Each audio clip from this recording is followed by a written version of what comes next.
हम लोग अपने पाइथन फॉर डेटा एनालिटिक्स में हैंडलिंग मिक्सिंग डेटा पे काम कर रहे हैं, जो डेटा ट्रांसफॉर्मेशन का काम है। ऑब्वियसली जब हम डेटा एनालिसिस शुरू करेंगे तो उससे पहले कई बार मिसिंग डेटा डेटा क्लीनिंग की ज़रूरत होती है। तो हमारा हैंडलिंग मिसिंग डेटा का ये पार्ट 2 है और हम यहाँ पे इंपोर्ट पांडास एसपीडी करेंगे। तो ये हमारा जो है पांडास बन जाएगा। और हैंडलिंग मिसिंग डेटा के लिए सबसे पहले हम लोग को एक ऐसा डेटा चाहिए होगा जिसमें एक्चुअली में मिसिंग वैल्यूज हों। तो उसके लिए हम लोग लास्ट टाइम जो डेटा कर रहे थे उसी को हम लोग यहाँ पे लोड कर लेंगे। सो जो हमारा यहाँ पे डेटा था वो था हमारा, जिसमें हम import pandas as p d करके हम लिखते d f is equal to p d dot read underscore c s v. और इसके बाद हम लोग यहाँ पे उस सी एस वी फाइल को एंटर कर देते हैं। इसमें हमने एक चीज सीखी थी कि ऐसे केस में जो हमारी डेट होती है वो कॉलम प्रॉपरली रीड नहीं होता है। तो इसीलिए हम लोगों ने एक पार्स डेट नाम से पैरामीटर और सीखा था कि parse dates is equal to, और उसमें एक लिस्ट बनाते हैं और उस लिस्ट के अंदर डे लिख देते हैं, यानी वो पर्टिकुलर कॉलम जिस कॉलम में डेट हो। फिर अगर हम डीएफ रन करते हैं तो डेट हमारी आ जाती है, जो हम df डॉट इन्फो से कंफर्म भी कर सकते हैं। तो ये सारा हम लोगों ने लास्ट टाइम सीखा था। फिर हम लोग एक मेथड पे और आए थे जिसका नाम था इंटरपोलेट। और इस इंटरपोलेट मेथड में हम लोगों ने जब नॉर्मली df डॉट इंटरपोलेट किया तो हमने सीखा था कि एक लीनियर इंटरपोलेशन होता है, यानी एक अरिथमेटिक मीन की तरह। जैसे पहली वैल्यू 32 है और नेक्स्ट अवेलेबल वैल्यू 28 है, तो इनके बीच की जो वैल्यू हुई, यानी 28 और 32 के बीच की जो वैल्यू हुई 30, जो इनका मीन हुआ वो भर जाएगा। अगर दो वैल्यूज मिसिंग हैं तो वो भर जाएंगी। पर यहाँ पे हमने देखा कि एक्चुअली में जो डेटा दिया था वो 1 तारीख का दिया था और अगला जो डेटा दिया था वो 4 तारीख का दिया था। तो कई बार ऐसा होगा कि डेटा में डेट अलग अलग दी होगी या डेट इंटरवल दूसरी तरीके से दिया होगा। तो लीनियर इंटरपोलेशन तो ये 0 1 2 के आधार पे चलेगा। पर अगर हमें टाइम के बेसिस पे चलना है तो इसी में ही हम लोग लिख देते हैं कि इंटरपोलेट और method is equal to time. तो इसको करने के लिए एक मिनट हम चेक। सो हम लोग का जो ओवरऑल मेथड रहेगा वो इस तरह से रहेगा। यहाँ पे इशू क्या आ रहा है? ओके, हाँ, एक स्टेप हम जो मिस कर गए वो ये था कि हमें डीएफ में सेट इंडेक्स करना था। ये मैंने आप बोला था कि जो इंडेक्स होता है वो रेंज इंडेक्स नहीं होना चाहिए। तो सेट इंडेक्स को हम डे कर दे रहे थे और फिर हम इंटरपोलेट कर रहे थे, राइट। तो इस तरीके से हमारा अब ठीक है। तो इसमें अगर हम लिखते हैं मेथड इक्वल टू टाइम, तो हमारे सामने ही एक एरर आ गया जिससे हमें समझ में आया क्या इशू है। तो हमेशा ही इंडेक्स को पहले सेट करना है। और अब देखिए 32 मिसिंग था, फिर 28 अवेलेबल था। तो डेट के हिसाब से उसने गेस किया कि 2 तारीख को 31 हुआ होगा, 3 तारीख को 30 हुआ होगा, तो 4 को 29 है। तो ये मेथड टाइम के वजह से आया। और अगर सिंपली इंटरपोलेट करें, मेथड लीनियर, सिंपली इंटरपोलेट का मतलब होता है कि मेथड एक लीनियर मेथड है, इसमें कोई मिसिंग वैल्यू जो हो रही है वो लीनियर आधार पे हो रही है। तो यहाँ पे वो अरिथमेटिक मीन के बेसिस पे काम करता है।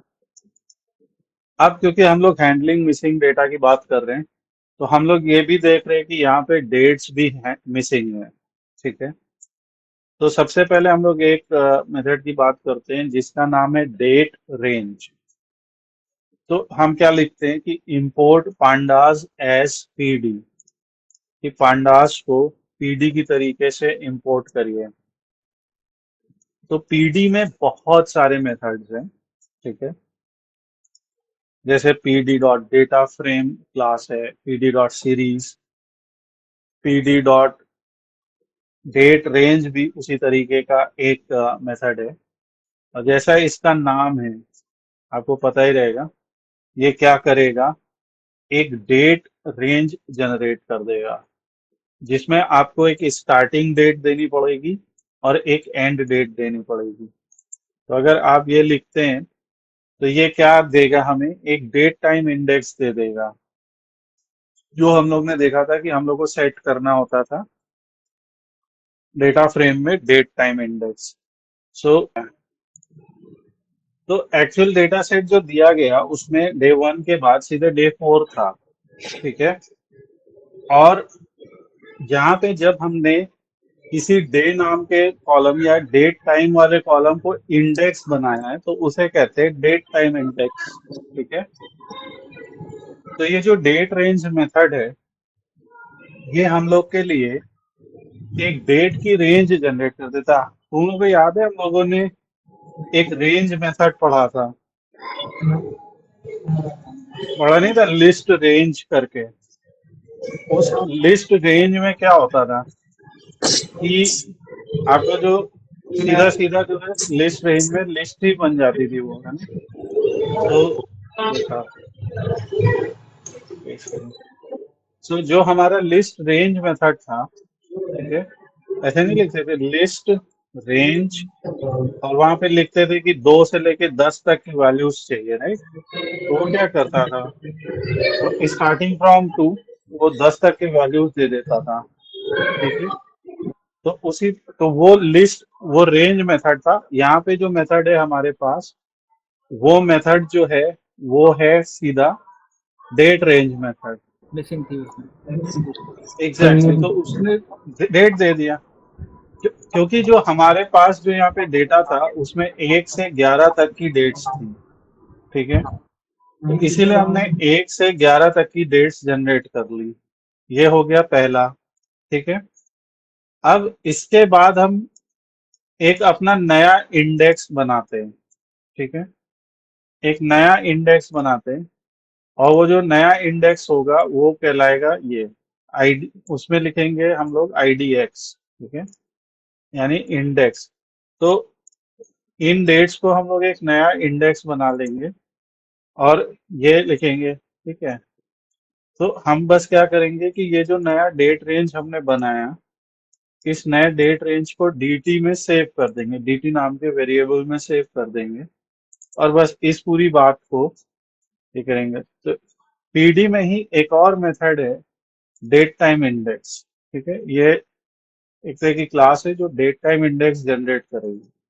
तो अब अगर हम IDX को देखेंगे तो ये वही सेम चीज यहाँ पे कॉपी कर देगी, डेट टाइम इंडेक्स। अब हम बस कहेंगे कि जो हमारा DF है, ठीक है, जो हमारा DF है, हमने DF में इंडेक्स इस तरीके से सेट किया था कि सेट इंडेक्स डे। ठीक है। तो हम कहेंगे कि DF में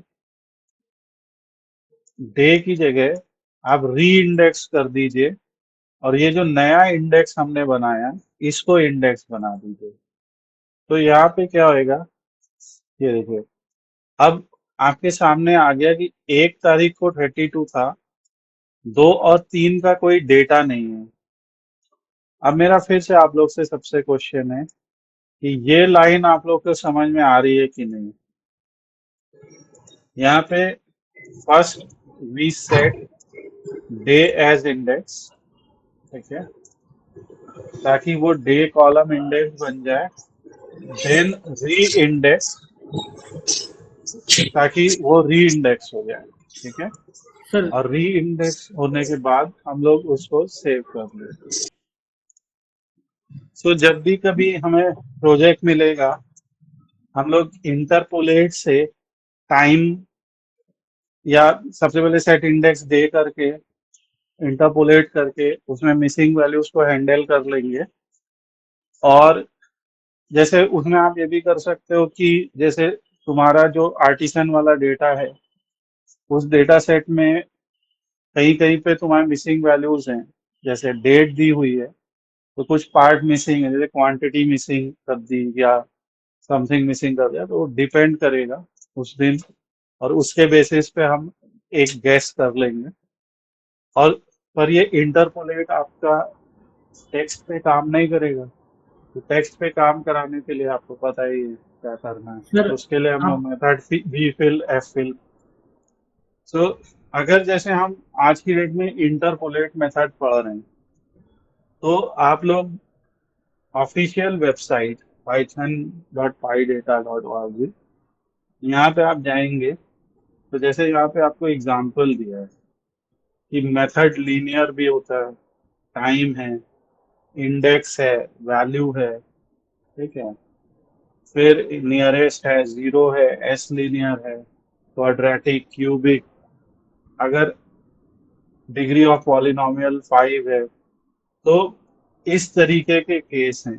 तो हम लोग आगे कुछ और भी ऐसे प्रोजेक्ट या ऐसे केसेस लेंगे जहाँ पे हम लोग क्यूबिक या डिग्री पॉलिनोमियल का यूज करें, जैसे पॉलिनोमियल और ऑर्डर 5 या ऑर्डर 6 का यूज करें, तो ऐसा होगा।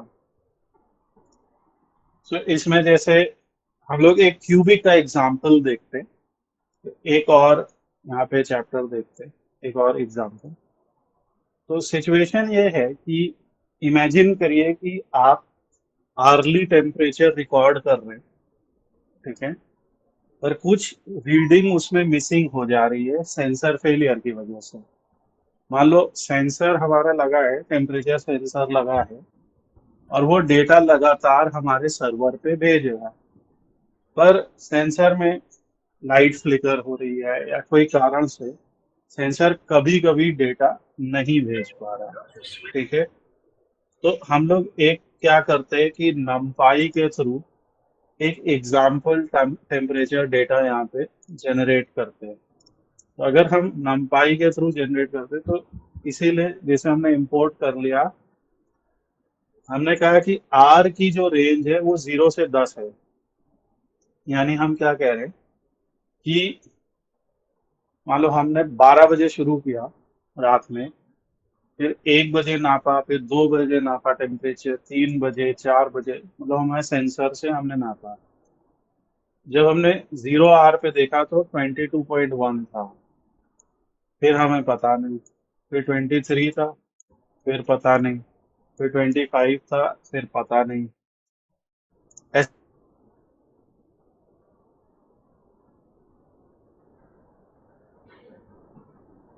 पीडी ऑलरेडी किया है, ठीक है।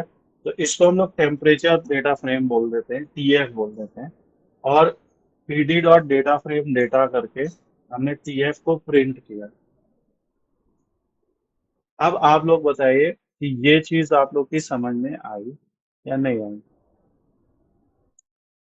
छोटा सा कोड है जिसमें हमने एक रेंज बनाई कि 0 से 10, और फिर हमने एक टेम्परेचर बनाया, टेम्परेचर नोट किया। कुछ टेम्परेचर हमें पता चल रहे थे, कुछ नहीं पता चल रहे थे, तो वहां पे हमने np डॉट नैन लिख दिया, वही not a number, missing value. Set index करने का। तो यहाँ पे भी हमारा इंडेक्स जो है अभी वो, ऑब्वियसली वैसे तो इंडेक्स वही काम कर सकता है, लेकिन जो आर है उसे इंडेक्स बनाना पड़ेगा, ठीक है। तो हम कहेंगे set index in place is equal to true. In place is equal to true का मतलब होगा कि एक्चुअली हम लोग को करना है ये टीएफ है ना, हम लोग ने टेम्परेचर फ्रेम बनाया। तो टीएफ को जब हम प्रिंट करेंगे, तो ये देखिए ये आ गया। अब अगर हम लिखते हैं टीएफ डॉट इंटरपोलेट, तो इंटरपोलेट सीधे सीधे क्या करेगा, वो गैस करेगा। जैसे यहाँ पे अगर था आपका 22 के बाद 23.5 था, तो 22 के बाद 23.5 के बीच में जो आएगा, यानी 22.80, मतलब 0.7 जोड़ दिया इधर से, क्योंकि 0.7 जोड़ोगे तो ये आ जाएगा। तो ये इंटरपोलेट है। और इस केस में जो मेथड पैरामीटर है, उस मेथड पैरामीटर का जो वैल्यू होता है वो लीनियर होता है। तो लीनियर चाहे लिखो चाहे नहीं लिखो, वो लीनियर होता है। जिस तरीके से हेड में 5 लिखो चाहे नहीं लिखो वो 5 रो रिटर्न करता है, उसी तरीके से मेथड लीनियर होता है। ओके, तो ये है। अब यहाँ पे हम लोग एक और करते हैं कि इंटरपोलेशन। तो इंटरपोलेशन में मेथड क्यूबिक कर देते हैं। ठीक है, तो यहाँ पे हमने लिख दिया ये मेथड क्यूबिक। तो मेथड क्यूबिक में क्या होगा, अरे हमें टीएफ करना पड़ेगा। TF interpolated equal to TF dot interpolate method cubic.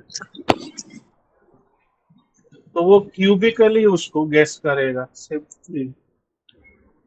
यानी आप देखिए 22.1 के बाद 22.75 आया। ठीक है, तो क्यूबिक में ऐसा आएगा। अब हमें व्हेन टू यूज क्यूबिक करना है, जब फिलिंग मिसिंग सेंसर रीडिंग जैसे टेम्परेचर, प्रेशर या पॉल्यूशन का डेटा हो। तो मैं यहाँ पे आप लोग के लिए एक नोट दे देता हूँ कि क्यूबिक हम कब कब करते हैं। ठीक है, तो ये किस समय क्यूबिक बेटर होता है, जब हमारे पास इस तरीके का, जब क्यूबिक इंटरपोलेशन कब यूज करना है, जैसे हम टेम्परेचर के बाद, जब हम टेम्परेचर रीडिंग मिसिंग गेस कर रहे हो, या फाइनेंशियल टाइम सीरीज जैसे स्टॉक कमोडिटी के बारे में कोई साइंटिफिक एक्सपेरिमेंट कर रहे हो, या signal data smoothing missing values जब रैंडम हो, तो जैसे उस केस में हम लोग क्यूबिक का इस्तेमाल करते हैं। तो ऐसे ही, तो एक ये केस हमारा होएगा। ठीक है, कि हैंडलिंग मिसिंग डेटा में क्यूबिक इंटरपोलेशन का जो मेथड है वो कब यूज करना है। और उसी तरीके से एक और होता है क्वाड्रेटिक। ठीक है, क्वाड्रेटिक, तो जैसे क्वाड्रेटिक होता है जिसमें डिग्री पॉलिनोमियल 2 होती है, क्यूबिक में डिग्री पॉलिनोमियल 3 होती है। तो क्यूबिक कहाँ पे यूज करना है, उसके कुछ एग्जांपल देखते हैं कि किस तरीके का डेटा आपको यूज करना है क्यूबिक के केस में। क्यूबिक हमें तब यूज करना है जब डेटा में एक कोई पैराबोलिक या कर्व ट्रेंड हो, जैसे प्रोजेक्टाइल मोशन, ग्रोथ, डीके। जैसे कई बार होगा कि एक प्रोजेक्टाइल मोशन का डेटा है, उसमें मान लीजिए हमारे पास कुछ मिसिंग वैल्यूज है बीच की, तो वहां पे हम करेंगे, या जैसे किसी पर्टिकुलर चीज का ग्रोथ या रेट ऑफ डीके दिया हो, ये है। दूसरा, जैसे हमारे पास क्यूबिक के लिए कम से कम 4 नॉन नैन पॉइंट्स चाहिए, क्वाड्रेटिक में 3 नॉन नैन पॉइंट्स के साथ भी काम हो जाता है। ठीक है, अगर हमें ओवर फिटिंग अवॉइड करनी है, जैसे क्यूबिक कई बार ऑसिलेशन, मतलब काफी ज्यादा डिफरेंस दे सकता है, तो वहां पे क्वाड्रेटिक काम आ जाएगा। और जो फिजिक्स के डेटा सेट होंगे, जैसे एक्सेलरेशन,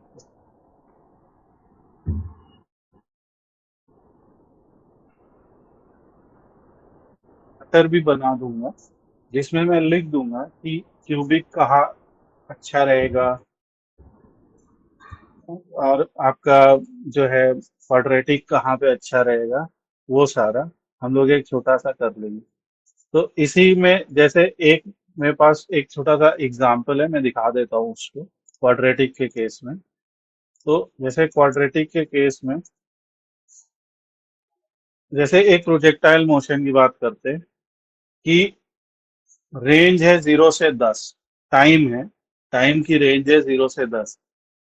जैसे आपने एक मान लीजिए शहादत खड़े हैं एक कोने पे, एक फील्ड के, ऐसा एक हमारे पास एक फील्ड है।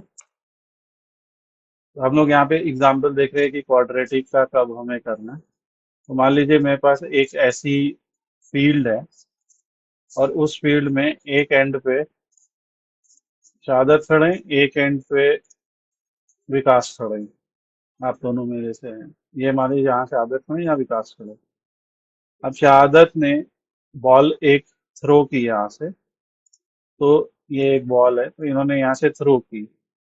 तो यहाँ पे हमारा टाइम है कि पहले हमारा टाइम 0 सेकेंड था, फिर 1, सेकेंड बाद, फिर 2 सेकेंड बाद, फिर 3 सेकेंड बाद, ऐसे करते करते विकास तक मान लीजिए पहुंचने में 10 सेकेंड का टाइम लगा, ऐसा कुछ है। तो जब ये बॉल इन्होंने थ्रो की, तो ये फील्ड के दूसरे एंड पे खड़े थे, तो ऐसा गया वो, ऐसा ऐसे करके वो बॉल गई। और अच्छा कर्व वगैरह में बनाना है तो यहाँ से बना सकते हैं, यहाँ से यहाँ जोड़ा और एक ही कर्व बना दिया, ऐसे मान लीजिए वो बॉल चलते हुए गई इनके पास। यही प्रोजेक्टाइल मोशन होता है, ठीक है।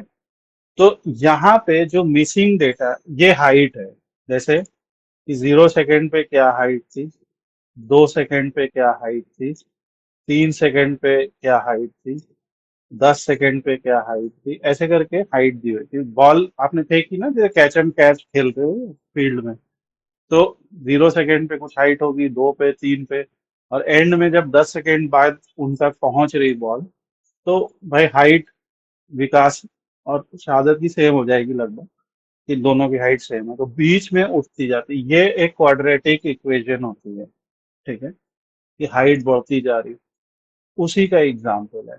तो इसमें यहाँ पे यही दे रखा है हमारे लिए कि यहाँ पे हमारे पास जब जीरो थी तो जीरो हाइट थी, और जब पहुंच गई तब भी जीरो है, क्योंकि दोनों केस में उन्होंने कैच कर लिया, एक में हाथ से फेंका, एक में कैच कर लिया। फिर 1 सेकेंड में 4.5 मीटर थी, फिर पता नहीं, फिर 12.5 थी, फिर पता नहीं। तो आपको पता है ना कि भाई ये एक क्वाड्रेटिकली जाता है, पैराबोलिक पाथ होता है, हमें पता है। तो अब हम यहाँ पे जो इंटरपोलेशन करेंगे वो क्वाड्रेटिक है, तो जो भी मिसिंग हाइट्स है वो हमें खट से पता चल जाएंगी कि 0 पे थे तो अब ऐसे होगा, 0 4.5, फिर अगली जो हाइट रही होगी वो 8.9 रही होगी, उसकी अगली जो रही होगी वो 12.5 रही होगी, फिर उसकी अगली रही होगी वो 14.40, क्योंकि क्वाड्रेटिक इक्वेशन होती है। ये जो कर्व आप देख रहे हो, इसकी हम लोग ने सबने एक क्वाड्रेटिक इक्वेशन पढ़ी है। वो क्वाड्रेटिक इक्वेशन कुछ इस तरीके से होती है कि height is equal to initial velocity into time minus half g t square. तो आप लोग ने पढ़ा होगा u t minus half g t square. तो इस तरीके का, अब सब इसको सेंसर ने रीड करने की कोशिश की, पर किसी कारण से कुछ हाइट वो नहीं दिखा पाया, तो ये इंपॉर्टेंट चीज है, ठीक है। तो आपने देखा थोड़ी सी हमने फिजिक्स मिक्स की, थोड़ी सी डेटा एनालिसिस मिक्स की, और ये जो इक्वेशन हमारी हमने पढ़ी थी, क्लास 8 वगैरह में पढ़ी थी, तो उस इक्वेशन का यूज करा इसने, और यहाँ पे गेस कर ली मिसिंग वैल्यूज, ठीक है। तो ये क्वाड्रेटिक है। तो ऐसे हम लोग बहुत सारे लाइव एग्जांपल्स कर सकते हैं, और उन्हीं को ही आप यहाँ से देख रहे हो कि पाइथन में कैसे किया जा सकता है। और ये आप एक्चुअल रख सकते हो, आप एक स्टॉप वॉच रखो, दो लोग खड़े हो, 100 मीटर दूर खड़े हो, बॉल फेंको, और कोई सेंसर लगाओ जो सेंसर बॉल की हाइट नापे। ऐसा एक प्रोजेक्ट किया जा सकता है, ऑब्वियसली उसके लिए सेंसर्स वगैरह लगेंगे। ऐसा ही क्रिकेट में होता है। आप देखिए क्रिकेट में जब कोई बैट्समैन सिक्स मारता है, तो वहां पे दिखाते हैं मैक्सिमम हाइट कितनी गई, रेंज कितनी गई, ठीक है। तो आप वो वहां पे भी इस तरह की एक गेसिंग यूज हो रही है, वहां पे भी एक एक एक्चुअल वहां पे प्रिडिक्शन यूज हो रहा है यस सर, कि सर डिस्टेंस भी दिखाता है। हाँ, वो डिस्टेंस भी दिखा रहा है, तो वो डिस्टेंस एक्स होती है, जो आपकी एक्स होती है डिस्टेंस, है ना, सर वो उसका एक अलग स्पीड फॉर्मूला होता है। स्पीड कैसे बताते हैं सर, वो बॉलिंग की स्पीड कितना बॉल। सेंसर है। बॉलिंग स्पीड सिंपल है कि उन्होंने जब at the time of release से लेके एट द टाइम ऑफ वो बैट्समैन तक पहुंची, तो उसने पता है कि 22 यार्ड की डिस्टेंस ट्रेवल की, राइट। तो यस सर। उनको अपनी पिच की लेंथ तो पता ही है, वो तो फिक्स्ड है, और उसने कितना, मतलब फ्रैक्शन ऑफ सेकेंड लिया वहां तक पहुंचने के लिए, तो डिस्टेंस पता है, फ्रैक्शन ऑफ सेकेंड पता है, तो स्पीड पता चल जाएगी, है ना। सर वो सेंसर तो स्टंप में लगा होगा ना। हाँ, वो इस ऑब्वियसली स्टंप में लगा होना चाहिए। अब सर मुझे इसका अंपायर तो भी आइडिया सर नहीं। वो कुछ लगाते हैं सर अपने हेड हेड हाँ, पे। ये तुमने अच्छा क्वेश्चन किया, इसको हम लोग पता करेंगे कि जो है वो स्पीड सेंसर एक्चुअली में कहाँ होता है। तो लेकिन जो कुछ भी ये हो रहा है ना, वो सारा कुछ जो है वो इसमें स्पीड गन रडार जो है वो साइड स्क्रीन पे लगी होती है, बिहाइंड बॉलर्स आर्म, ऐसा यहाँ पे बता रहे हैं। और सेंसर जो है पिच में भी होते हैं कई कई किसी केस में। ये कोई डॉपलर रेडार प्रिंसिपल पे काम करता है। तो ये इसमें, तो ये आपको दिखा कि हैंडलिंग मिसिंग डेटा का हम लोग ने एक लाइव प्रोजेक्टाइल मोशन का पाथ लिया। तो वो हम लोगों को जो है यहाँ से पता लगेगा। तो ये हैंडलिंग मिसिंग डेटा है इन प्रोजेक्टाइल मोशन, है ना।